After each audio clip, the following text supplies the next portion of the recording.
अस्सलाम class. I hope आप सभी लोग ठीक होंगे और ऑनलाइन लेक्चर्स ले रहे होंगे प्रॉपरली। अभी आज के लिए बेटा हम लोगों ने जो टॉपिक है लेक्चर नंबर 9 में जो हमने पढ़ना है वो है ट्रैप पार्टिकल्स, यानी वो पार्टिकल्स जो ट्रैप हुए हुए हैं या जो किसी जगह पे फंसे हुए हैं, उन पार्टिकल्स के बारे में बात करेंगे। सबसे पहले बिफोर स्टार्टिंग द टॉपिक, चूँकि ये टॉपिक जो है वो श्रोडिंगर्स इक्वेशन के लिए हम जो है वो ट्रैप पार्टिकल्स के लिए देखने वाले हैं कि किस तरह से है। तो उस चीज़ को करने से पहले बेटा हम सबसे पहले देखेंगे कि पार्टिकल्स ट्रैप्ड कब होते हैं या बाउंड कब होते हैं और कब वो पार्टिकल्स फ्री कहलाते हैं। अगर पार्टिकल्स की बात है तो क्लियरली आप पार्टिकल्स की एक एग्जांपल में इलेक्ट्रॉन्स को भी कंसिडर कर सकते हो। यानी इलेक्ट्रॉन्स, अगर हम पार्टिकल्स की बात कर रहे हैं तो पार्टिकल्स में क्लियरली आपके पास जो इलेक्ट्रॉन है वो भी एक पार्टिकल है। तो अगर हम ट्रैप्ड या फ्री पार्टिकल्स या बाउंडेड पार्टिकल्स की बात कर रहे हैं तो हम उन पार्टिकल्स की बजाय इलेक्ट्रॉन की भी बात कर सकते हैं। तो फ्री इलेक्ट्रॉन क्या होता है? सबसे पहली चीज़, ऐसा कोई भी इलेक्ट्रॉन जिसके ऊपर कोई फोर्स एक्ट ना कर रही हो या ऐसा कोई भी पार्टिकल जिसके ऊपर कोई भी फोर्स एक्ट नहीं कर रही, वो फ्री पार्टिकल कहलाता है। या बेसिकली ऐसी कोई भी आपके पास जो इलेक्ट्रॉन है जिसके ऊपर कोई फोर्स ना एक्ट कर रही हो, सिंपली वो इलेक्ट्रॉन फ्री इलेक्ट्रॉन कहलाता है। इसी तरह से जो बाउंडेड इलेक्ट्रॉन है वो एक ऐसा इलेक्ट्रॉन है जिसके ऊपर फोर्स अप्लाई हो रही है, और वो फोर्स इसलिए अप्लाई हो रही है ताकि उसको एक ख़ास रीजन में रिस्ट्रिक्ट किया जा सके, यानी उसको उस रीजन तक महदूद किया जा सके, इसलिए वो फोर्स उसके ऊपर अप्लाई हो रही है। तो ऐसा जो इलेक्ट्रॉन है उसको बाउंड इलेक्ट्रॉन बोलते हैं, या जो पार्टिकल है उसको बाउंडेड पार्टिकल या ट्रैप्ड पार्टिकल बोला जाता है। जिस तरह से बेटा आपके पास न्यूक्लियस है, न्यूक्लियस के इर्द गिर्द आपके पास शेल्स हैं और उन शेल्स में मौजूद हैं electrons. Clearly nucleus in electrons के ऊपर कुछ ना कुछ फोर्स अप्लाई कर रहा है, जिसकी वजह से क्या है, ये बाउंड हो जाते हैं इसी शेल के अंदर। तो इस जो आपके पास बेसिक जो ये रीजन ऑफ स्पेस में चूँकि ये बाउंड हो जाते हैं, तो इसलिए इन इलेक्ट्रॉन्स को हम बाउंडेड इलेक्ट्रॉन्स कहते हैं। एक और डिफरेंस मेनली जो इनके दरमियान है वो ये है कि जो आपके पास फ्री इलेक्ट्रॉन्स हैं वो सिर्फ एक डायमेंशन में मूव कर सकते हैं, जबकि जो बाउंडेड इलेक्ट्रॉन्स हैं बेटा वो 3 डायमेंशंस में मूव कर सकते हैं। जिस तरह से आप इन इलेक्ट्रॉन्स की बात करें जो न्यूक्लियस के इर्द गिर्द शेल्स में बाउंडेड है, तो ये इलेक्ट्रॉन 3 डायमेंशंस में मूव कर सकते हैं, जबकि फ्री इलेक्ट्रॉन्स आपके पास सिर्फ एक ही डायमेंशन में मूव करते हैं। इसी तरह से जो आपके पास इलेक्ट्रॉन्स हैं, जो फ्री इलेक्ट्रॉन्स हैं उनकी जो एनर्जी है आपके पास वो क्वांटाइज्ड नहीं होती है। क्वांटाइज्ड होने का मतलब है उनकी एनर्जी की वैल्यूज डिस्क्रीट नहीं होती है, बल्कि वो कॉन्टीन्यूअस एनर्जीज हैं। जिस तरह से यहाँ पे बात करते हैं, मैं इस चीज़ को यहाँ से समझाने की कोशिश करती हूँ कि जो बाउंडेड इलेक्ट्रॉन्स हैं या जो ट्रैप्ड इलेक्ट्रॉन्स हैं उनकी एनर्जी क्वांटाइज्ड होती है। अब इस बात को एक्सप्लेन करती हूँ मैं। आप लोगों ने सबने ये पता है आप सबको कि हर शेल की अपनी अपनी एनर्जी है, यानी वो इलेक्ट्रॉन जो फर्स्ट शेल में या ग्राउंड स्टेट में है उसकी एनर्जी E1 है, और जो सेकंड शेल में है उसकी एनर्जी E2 है, और E1 E2 से डिफ्रेंशिएट करती है, ये वैल्यूज डिस्क्रीट हैं यानी अलग अलग हैं। इसलिए हम कहते हैं कि जो बाउंडेड इलेक्ट्रॉन्स हैं उनकी एनर्जी क्वांटाइज्ड है। क्वांटाइज्ड होने का मतलब अगेन कि डिस्क्रीट वैल्यूज हैं एनर्जी की, कॉन्टीन्यूअस नहीं है। इसी तरह से जो फ्री इलेक्ट्रॉन है, चूँकि वो किसी भी तरह की एक किसी बाउंड्री में या किसी ट्रैप में नहीं है, जिसकी वजह से उसकी एनर्जी क्वांटाइज्ड नहीं है। तो ये है बेसिकली मेन डिफरेंस इनका। अब हम स्टार्ट करने वाले हैं आज का main topic, which is particle trapped in an infinitely deep well. यानी कि हम सपोज करेंगे कि आपके पास कोई पार्टिकल है जो कि किसी एक वेल में या किसी भी एक जगह पे ट्रैप हुआ है, और उसके लिए हम श्रोडिंगर्स इक्वेशन को सॉल्व करेंगे। तो आपके पास पार्टिकल ट्रैप होने का या बेसिकली पार्टिकल के बाउंड होने का मतलब हम समझ चुके हैं। अब उसी को कैरी फॉरवर्ड करते हैं और उसमें स्टार्ट करते हैं हम अपनी डायग्राम के साथ, कि डायग्राम को स्टार्ट करते हैं कि इस वेल में या ये जो हमने पार्टिकल को ट्रैप करना है वो किस तरह से है। तो बेटा सबसे पहले हमने एक रॉड लिया है, उसके एक एंड को हमने A और दूसरे एंड को हमने B कहा है। उसकी लेंथ हमने L एज्यूम की है। अब ये रॉड के अंदर कुछ इस तरह से स्पेसेस शो की गई हैं, ठीक है। और दोनों साइड्स ऑफ द रॉड के साथ हमने हैवी बैटरीज अटैच की हैं जिनके सपोज जो पोटेंशियल आपको दे रही हैं V0। एक इसकी जो लो पोटेंशियल पे है वो नेगेटिव साइड है, दूसरी पॉजिटिव पोटेंशियल पे है, या हाई पोटेंशियल जिसको आप बोलते हैं बेसिकली, उसको प्लस से आप रिप्रेजेंट करते हो। अब ये जो लाइन है ये बेसिकली रिप्रेजेंट कर रही है कि आपका रॉड ग्राउंडेड है। सबसे पहली चीज़ कि इलेक्ट्रॉन हमने क्या किया है, जो इलेक्ट्रॉन है वो इस रॉड के अंदर मौजूद है जिसकी लेंथ L है, और रॉड जो है वो A से स्टार्ट हो रहा है B तक है, यानी इलेक्ट्रॉन जो है वो बस इस रॉड के अंदर मौजूद है।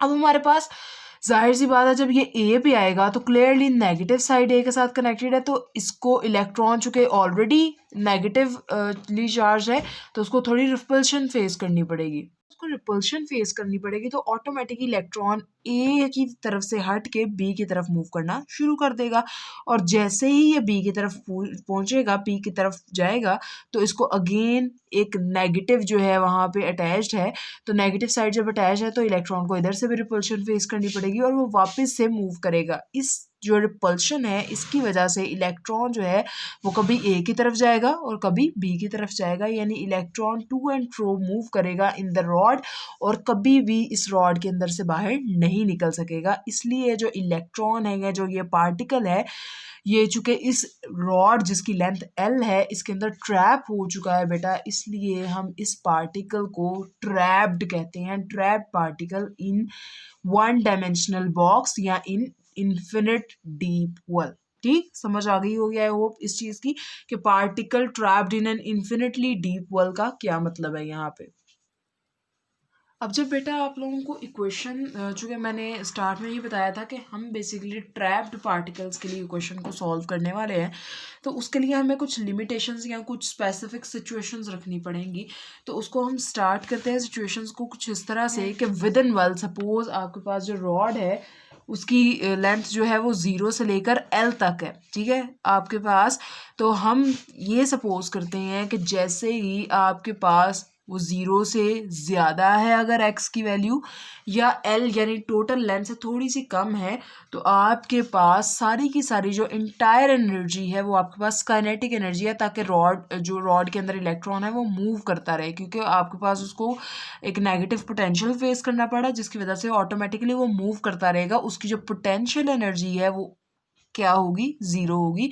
इसलिए यहाँ पे हमने विद इन वेल में लिखा हुआ है कि वी टेक V0 x यानी पोटेंशियल एनर्जी जो फंक्शन है किसका, x का, so that the total energy of the electron is entirely kinetic energy in this region, यानी पोटेंशियल एनर्जी को ले लिया गया है 0 के इक्वल, ताकि जो सारी की सारी एनर्जी है वो क्या हो, काइनेटिक एनर्जी हो।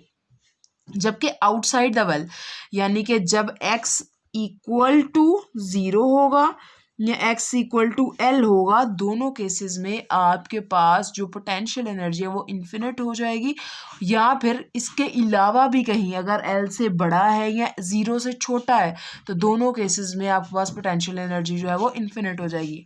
हमने जो पार्टिकल को रिस्ट्रिक्ट किया है वो इस इंटरवल के अंदर किया है, यानी या तो वो 0 से बड़ा होगा, 0 इन्वॉल्व नहीं है, 0 से लेके L तक 0 इन्वॉल्व नहीं है, L भी इन्वॉल्व नहीं है बेटा। तो इसका मतलब है कि इसके अगर आपका पार्टिकल सपोज 0 पे है यानी एक एंड पे है, तो इसके लिए आपका वेव फंक्शन किसके इक्वल होगा, 0 के इक्वल होगा। या फिर अगर वो आपका पार्टिकल L पे है दूसरे एंड पे, तो उसके लिए भी आपका वेव फंक्शन क्या होगा, 0 के इक्वल होगा।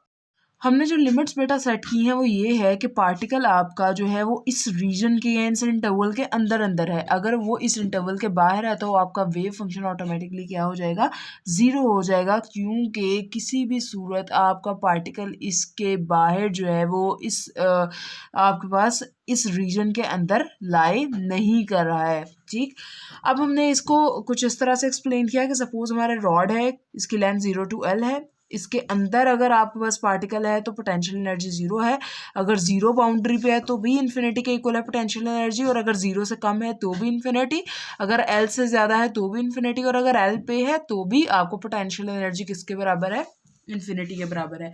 तो स्टार्ट करते हैं इसी चीज़ को। हमारे पास ये जो कंडीशंस है बेटा इनको कहते हैं बाउंड्री कंडीशंस। अब इन्हीं को लेके हम लोगों ने चलना है, साथ साथ हम लोगों ने श्रोडिंगर वेव इक्वेशन पढ़ी थी। वो क्या पढ़ी थी? -h⁻² d² plus V naught into phi is equal to E phi. हमने इस चीज़ को हैमिल्टोनियन कहा था, H phi is equal to E phi. तो अब हमने बेसिकली क्या करना है, इस इक्वेशन को सॉल्व करना है। ऊपर जितनी भी हमने रिस्ट्रिक्शंस पढ़ी हैं, ये जितनी भी हमने चीज़ें पढ़ी हैं, उसके मुताबिक हमने इसको सॉल्व करना है। हमने सबसे पहली चीज़ कही कि आपका जो पार्टिकल है या जो इलेक्ट्रॉन है that is inside the well, यानी इस लेंथ ये जो आपने कंसिडर की थी इसके अंदर आपका इलेक्ट्रॉन कहीं मौजूद है। तो बेटा उसके लिए हमने ये कहा था कि अगर ये इनसाइड वेल है तो इसका मतलब है कि potential energy must be equal to zero. तो फर्स्ट स्टेप हम ये करने वाले हैं कि हम अपने श्रोडिंगर्स इक्वेशन में वी नॉट को इक्वल ले लेंगे ज़ीरो के, ताकि हम उसको ये आप ये कह सको कि ये जो पार्टिकल है वो ट्रैप हुआ है इनसाइड द वेल। ठीक, अब आपके पास इस इक्वेशन को हमने लिख दिया -h²/2m d² plus 0 into phi is equal to E phi. अब ऑब्वियसली ये इसमें ऐड होगा, सिमिलर चीज़ वापस आ जाएगी। फाई को अंदर मैंने मल्टीप्लाई कर दिया बेटा, 2m/h², इधर आपके पास 2m डिवाइड हो रहा है, उस तरफ जाके मल्टीप्लाई हो जाएगा। h², इधर आपके पास क्या हो रहा है बेटा, h² इधर आपके पास मल्टीप्लाई हो रहा है, दूसरी तरफ जाएगा तो ऑटोमेटिकली क्या हो जाएगा, डिवाइड हो जाएगा। आपके पास ये चीज़ बच जाएगी, d² phi is equal to dx² is equal to minus, अगर मैं माइनस को उस तरफ शिफ्ट कर दूँ, -2m ई फाई ओवर h²। अब ये सारी जो चीज़ है बेटा, इसको अगर हम ले लें 2m ई ओवर h², इसको मैंने ले लिया है कांस्टेंट k² के बराबर ले लिया है। आप यहाँ पे लिख सकते हो d² phi is over dx² plus k² phi is equal to 0। बेटा तो हमारे पास ये जो इक्वेशन आई है, आप सबको ये पता चल रहा है कि आपका जो डिफरेंशियल है उसकी पावर 2 है, यानी ये सेकंड ऑर्डर डिफरेंशियल इक्वेशन है। और इसका जो सोल्यूशन है वो कुछ इस तरह से हमें ज़्यूम कर सकते हैं, phi x is equal to A sine k x plus B cos k x. इसका सोल्यूशन हम यूँ कुछ एज्यूम करेंगे। इसके बाद अगर हम देखें तो क्या है, सोल्यूशन के लिए सॉल्व करेंगे, जबकि आपको पता है कि ए बी जो हैं वो दोनों कांस्टेंट्स हैं, जिनकी वैल्यूज़ जो हैं वो हम boundary initial boundary conditions apply करेंगे तो हम उनकी वैल्यूज़ का पता कर लेंगे। हम लोगों ने स्टार्ट में ये पढ़ा था बेटा कि एक्स अगर ज़ीरो है, यानी कि अगर आपका पार्टिकल इस पोजीशन पे है तो वेव फंक्शन इस पोजीशन पे ऑटोमेटिकली क्या हो जाएगा, ज़ीरो हो जाएगा। और अगर आपका particle x is equal to L पे है तो आपका ये वाला वेव फंक्शन इस पॉइंट पे भी क्या हो जाएगा, ज़ीरो हो जाएगा। आपने बाउंड्री कंडीशंस अप्लाई करके सबसे पहले कांस्टेंट्स को फाइंड आउट कर लेना है। सिंपली आपके पास at x is equal to 0 ये आपकी बाउंड्री कंडीशन है, इसको पुट कर लेंगे। जहाँ जहाँ पे एक्स है वहाँ वहाँ पे बेटा आपको 0 पुट करना है। तो आपने जो अपना एज्यूम किया था वेव फंक्शन वो कुछ इस तरह से था, phi x is equal to A sine k x plus B cos k x. जहाँ जहाँ पे एक्स है आपको वहाँ वहाँ पे 0 पुट कर देना है। सिंपली आपने यहाँ पे 0 पुट किया, यहाँ पे 0 पुट किया एंड यहाँ पे 0 पुट किया। फाई एट 0 जो है वो आपके पास किसके इक्वल है, 0 के इक्वल है। आपके पास ए साइन के 0 से मल्टीप्लाई होगा, 0 आ जाएगा, साइन 0 भी 0 है, प्लस बी कॉस 0, कॉस 0 1 होता है, बी किसके इक्वल आ जाएगा, 0 के इक्वल आ जाएगा। ये आपके पास बी की वैल्यू आ गई। आप ऑटोमेटिकली बेटा इसको पुट करोगे इन योर इक्वेशन हेयर। आपके पास यहाँ पे अगर बी की वैल्यू 0 है तो ऑटोमेटिकली कॉस वाला फैक्टर ख़त्म हो जाएगा और आपका जो वेव फंक्शन रह जाएगा वो सिर्फ इतना रह जाएगा। अब आपके पास दूसरी बाउंड्री कंडीशंस अप्लाई करने की बारी है कि at x is equal to L आपके पास जो वेव फंक्शन है एट एल क्या होगा, 0 के इक्वल होगा। सिंपली आप इस वेव फंक्शन में अब जो हमारा कॉन्स्टेंट्स पता करने के बाद आया है उसमें आप पुट करोगे, आपके पास सिंपली ये आ जाएगा कुछ इस तरह से, इधर 0 आ जाएगा is equal to A sine k L. बेटा अगर आप ए को 0 लेते हो इसका मतलब ये हुआ कि फाई जो वेव फंक्शन है वो ऑटोमेटिकली 0 है। अब ये ऐसा क्यों है, वेव फंक्शन अगर 0 है तो क्लियर मीनिंग इसका ये बनता है कि कोई ऐसा पार्टिकल प्रेजेंट ही नहीं है, क्योंकि हमने जब वेव फंक्शन पढ़ा था हमने ये पढ़ा था कि आपके पास वेव फंक्शन किसी भी पार्टिकल की वेव नेचर को या उसके मोशन को रिप्रेजेंट करने के लिए जो फंक्शन है, जो हम यूज़ करते हैं उसको वेव फंक्शन कहा जाता है। जब ऑब्वियसली ए ज़ीरो होगा, अगर ए ज़ीरो है तो कोई वेव फंक्शन ही नहीं है, वेव फंक्शन ज़ीरो है इसका मतलब है कोई पार्टिकल प्रेजेंट ही नहीं है, इसलिए हम ए को ज़ीरो नहीं ले सकते। इन दोनों में से किसी एक चीज़ को ज़ीरो लेना है, तो ए को तो हम ज़ीरो नहीं ले सकते, इसका मतलब है कि हमें साइन के एल को क्या लेना पड़ेगा, ज़ीरो लेना पड़ेगा। अगर हम क्या करें, देखें कि साइन किन वैल्यूज़ पे ज़ीरो होता है, तो आपको के एल को कोई ऐसे एंगल्स देने होंगे जिन पे आपका साइन जो है वो क्या होता है बेटा, ज़ीरो होता है। तो उसके लिए क्या करेंगे, ये बेटा हम ये करेंगे कि हम के एल को देखेंगे कि किन वैल्यूज़ पे साइन ज़ीरो होता है। याद रखें साइन चंद वैल्यूज़ पे ज़ीरो होता है, पाई वाली वैल्यूज़ पे ज़ीरो होता है, साइन 2 पाई वाली वैल्यूज़ पे, 3 पाई, 4 पाई, इसी तरह से plus pi, minus pi, plus 2 पाई, माइनस 2 पाई, प्लस 3 पाई, माइनस 4 पाई। तो अगर हम इस 1 2 3 को n के इक्वल ले लें और इसको कर लें n पाई, यानी साइन जो है वो n पाई एंगल्स पे क्या होता है, ज़ीरो होता है। तो हमने के एल को किसके इक्वल ले लिया, n पाई के इक्वल ले लिया, के किसके इक्वल आ गया, n पाई ओवर l के इक्वल आ गया। और चूंकि हमने एक इक्वेशन नंबर 1 देखी थी जिसमें हमने के स्क्वायर को इक्वल लिया था बेटा यहाँ पे, ठीक, ये हम स्टार्ट में कर चुके हैं। तो हमें क्या करना पड़ेगा, अब बोथ साइड्स पे स्क्वायर लेना पड़ेगा, स्क्वायर ले लेंगे, हमारे पास ये आ जाएगा n square five square is equal to l square, ये आपके पास आ जाएगी इक्वेशन नंबर 2। इसी तरह से बेटा हमने जो इक्वेशन नंबर 1 के स्क्वायर की निकाली थी और जो इक्वेशन 2 के स्क्वायर की निकाल रहे हैं, इन दोनों को कंपेयर करेंगे तो सिंपली आपके पास E यानी एनर्जी की एक वैल्यू आ जाएगी which is E is equal to n square pi square h cut square over 2ml square. Simply h cut जो है वो आपके पास एच ओवर 2 पाई के बराबर है, उसका स्क्वायर आप लेंगे, ये बन जाएगा H square over 4 pi square, ठीक। अब आपके पास ये पाई स्क्वायर इस पाई स्क्वायर से कैंसिल आउट हो जाएगा, 4 जो है सेकंड ओवर के नीचे है, नीचे चला जाएगा, 4 2 ज़ा 8 आ जाएगा, n square 8 square over 8 ml square, ये आपके पास आ जाएगी एनर्जी की वैल्यू आ जाएगी according to your boundary conditions. आपने E यानी एनर्जी की वैल्यू निकाल ली, आपने अपने कॉन्स्टेंट्स की वैल्यू निकाल ली। अब इसको फर्दर प्रोसीड करते हैं। अब बेटा हमें ऑब्वियसली अगर वेव फंक्शन की वैल्यू का पता है कुछ इस तरह से, अगर हमने ये लिखा phi is equal to A sine k x, तो बेटा साइन के एक्स तो हमें ऑलरेडी पता है, ए की वैल्यू हमें पता चलेगी तो ऑलरेडी हमें वेव फंक्शन की वैल्यू क्लियर पता चल जाएगी। तो ए की वैल्यू को पता करने के लिए हम क्या करेंगे, नॉर्मलाइज करेंगे किसको, फाई को। हमारे पास नॉर्मलाइजेशन का तरीका क्या है कि फाई इंटू फाई स्टेरिक यानी उसका जो कॉम्प्लेक्स कंजुगेट है, अगर हम उसकी इंटीग्रेशन करें with respect to d x तो हमारे पास ये इक्वल आना चाहिए 1 के। हमारी जो लिमिट्स हैं यानी जो हमारा पार्टिकल है वो 0 टू L के अंदर है, तो हम अपनी लिमिट्स को 0 टू L तक शिफ्ट कर लेंगे। आपका जो फंक्शन है वो एज इट इज़ आ जाएगा और जो उसका कॉम्प्लेक्स कंजुगेट है वो भी बेटा एज इट इज़ आ जाएगा, क्योंकि कॉम्प्लेक्स कंजुगेट का मतलब होता है कि एयोटा को रिप्लेस करना होता है किससे, माइनस एयोटा से। लेकिन अगर आप देखो तो आपके फंक्शन में कोई भी एयोटा मौजूद नहीं है, सिंपली ए से मल्टीप्लाई होगा, ए स्क्वायर आ जाएगा, साइन साइन से मल्टीप्लाई होगा, sine square k x d x is equal to 1 आ जाएगा। आप बेटा अगर इंटीग्रेशन करते हो, आपने सेकेंड ईयर में पढ़ी हुई है इंटीग्रेशन, तो आपको ये पता होना चाहिए कि जो साइन स्क्वायर वाली क्वांटिटी है उसका इंटीग्रेशन नहीं होता, उसके लिए हमें कन्वर्जन करनी पड़ती है। तो कन्वर्जन के लिए हम फॉर्मूला यूज़ करते हैं कॉस 2 थीटा का, डबल एंगल आइडेंटिटी को बेटा हम यूज़ कर रहे हैं यहाँ पे। कॉस 2 थीटा किसके इक्वल है, 1 माइनस 2 साइन स्क्वायर थीटा के इक्वल है। इसको उस तरफ शिफ्ट कर लें, कॉस 2 थीटा को इस तरफ शिफ्ट कर लें। हम लोगों ने नेक्स्ट क्या करना है, हम लोगों ने नेक्स्ट ये करना है कि सिंपली हमने 2 जो यहाँ पे मल्टीप्लाई हो रहा है उसको इस तरफ ला के डिवाइड कर देना है, आपके पास आ जाएगा sine square theta is equal to 1 minus cos 2 theta over 2।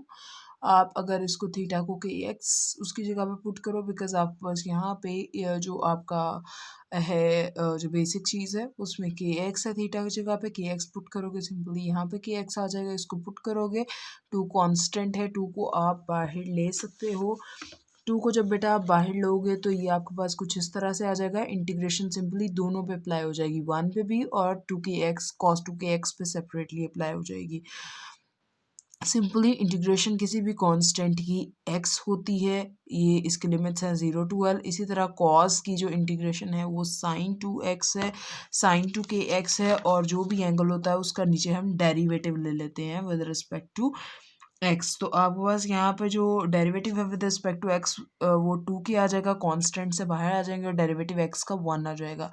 ये आपके पास लिमिट्स हैं 0 to L। सिंपली आपने यहाँ पे लिमिट्स अप्लाई करनी है। x की जगह पे हायर लिमिट अपर लिमिट पहले माइनस लोअर लिमिट -1/2k को बाहर रहने दे, साइन 2kl पहले अपर लिमिट L थी वो पुट की, x की जगह माइनस लोअर लिमिट थी 0, तो 0 जिस भी चीज़ से मल्टीप्लाई होता है सारा का सारा 0 आ जाता है।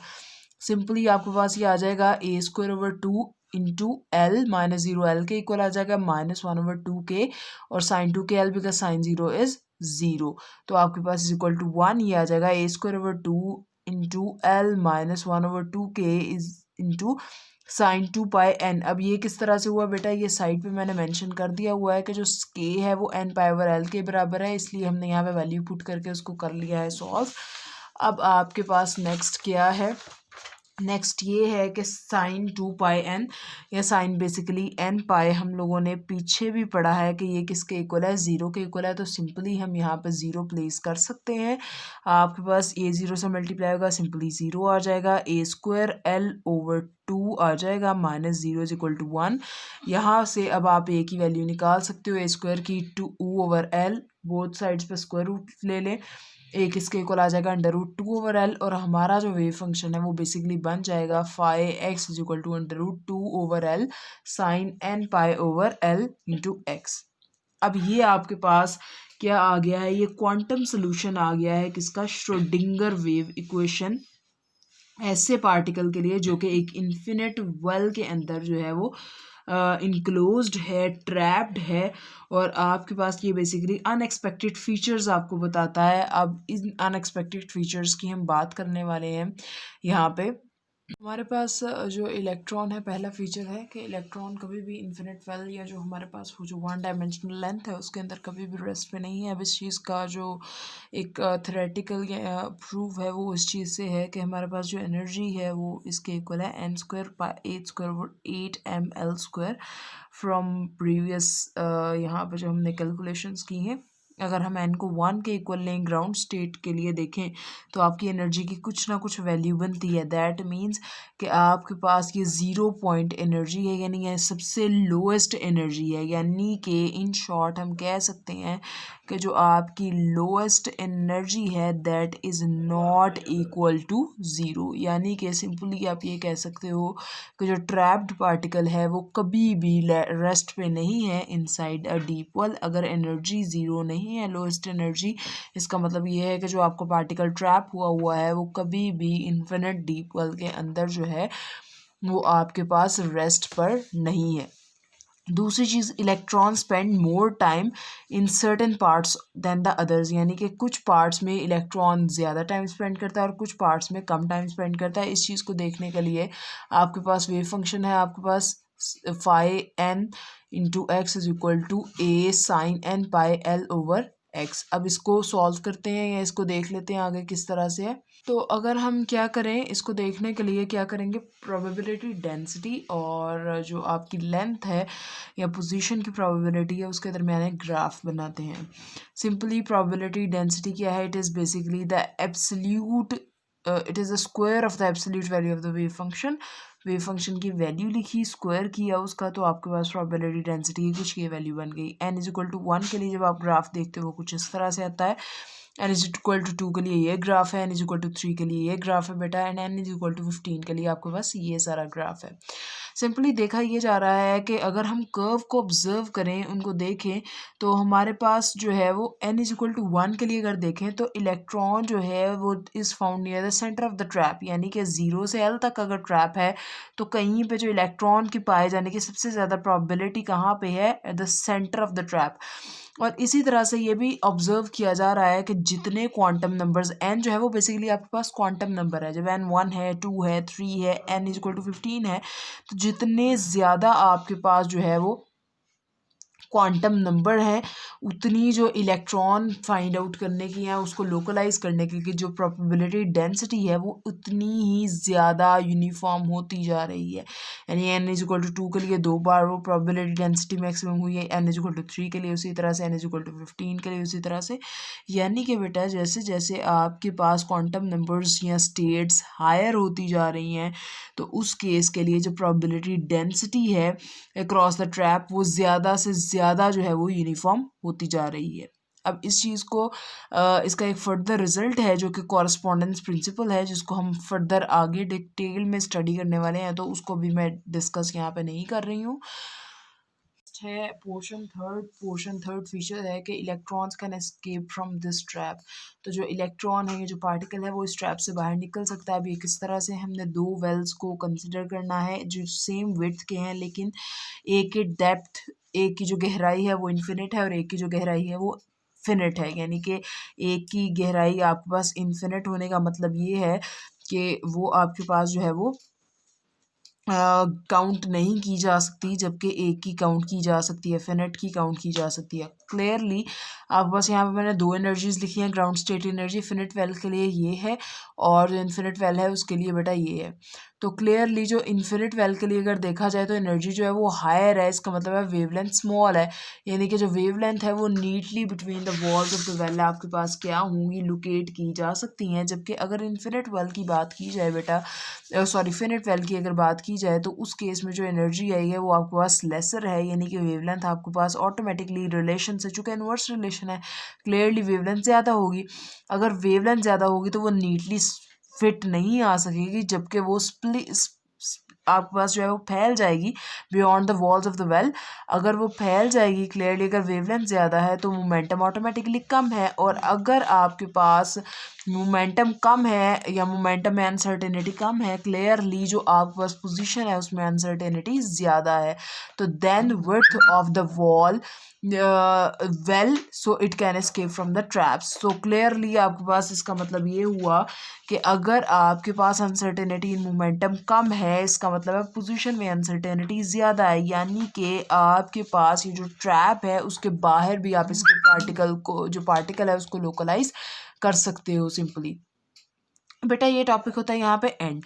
अब हम लोगों ने एक छोटी सी कैलकुलेशन करनी है जो मैंने स्टार्ट में आप लोगों को बताई थी, वो थी कुछ इस तरह से, के स्क्वायर इज इक्वल टू, वो था आपके पास k square is equal to 2m/(e/h cut square. आप लोग ये सोच रहे होंगे कि इसको मैंने के इक्वल क्यों ले लिया। बेटा के जो था वो आपके पास वेव नंबर था, 2π/λ के इक्वल है। हम लोगों ने अब यहाँ पे के स्क्वायर के इक्वल इसको क्यों किस तरह से ले लिया, तो उसको देखने के लिए आपके पास ये है कि आपके पास जो ई है, यानी एनर्जी जो है, काइनेटिक एनर्जी लेट से, वो आपके पास इन टर्म्स ऑफ मोमेंटम यूँ लिखी जाती है, p²/2m। ठीक, अगर आप इस वैल्यू को इधर पुट करें तो ये आ जाएगा k² 2m, ई की जगह पे आ जाएगा p²/2m h cut square. 2m से कट आउट हो जाएगा, आपको बस सिंपली ये बचेगा p²/h cut square. Simply p²/h² divided by 2π का स्क्वायर, क्योंकि h कट किसके इक्वल है, 2π, h/2π के इक्वल है, तो उसकी जगह पे मैंने वो चीज़ पुट कर दी।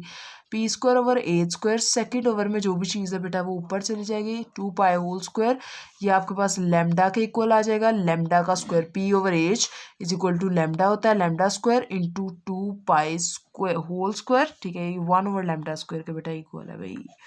यहाँ से कट आउट करके 1/λ² इंटू 2π², इसको यहाँ से इस एक्सप्रेशन से मैंने निकाला है λ इज इक्वल टू h/p। ठीक है, तो ये p/h है तो ये 1/λ के इक्वल होगा, 1/λ²। अब इसको हम लिख सकते हैं 2π/λ का होल स्क्वायर, और 2π/λ किसके इक्वल है, k के, तो k²। तो ये चीज़ मैंने स्टार्ट में बता दी आप लोगों को। ओके बेटा, ये हो गया आप लोगों का सारा, आई होप कि जितनी भी डिटेल्स हैं वो डिस्कस हो चुकी हैं। इसको देख लीजिएगा एक बार, और अगर कोई प्रॉब्लम हो तो वो पूछ लीजिएगा। इसको मैं आपको शेयर कर दूँगी जब वो, अभी आपके लिए ये है दो चीज़ें, एक आपके नोट्स नहीं आए हैं लास्ट 2 लेक्चर्स के, अटेंडेंस उसकी बेस पे होनी है, आप लोगों को ये पता होनी चाहिए। नोट्स नहीं आए हैं, ना ही आपने वेव फंक्शन वाले टॉपिक के नोट्स सबमिट कराए हैं, ना ही आप लोगों ने श्रोडिंगर्स वेव इक्वेशन वाले नोट्स सबमिट कराए हैं, और अब ये तीसरा आपका जो टॉपिक है वो आ गया है। इसके अलावा सेकंड चीज़ जो है वो ये है कि क्वेश्चनिंग देख लीजिएगा, अगर कोई है तो उसको आप लोग कर लें अपने ग्रुप के अंदर। बाकी आज के लिए बस इतना ही है, और अटेंडेंस जो है अगेन एक बार मेंशन कर दूँ, वो नोट्स की बेसिस पे है, तो सारे अपनी अपनी जो काइंडली जो भी अपना है नोट्स के हवाले से उसको शेयर कर लें। और अभी के लिए इतना ही, टेक केयर, अल्लाह हाफिज़, साइनिंग ऑफ।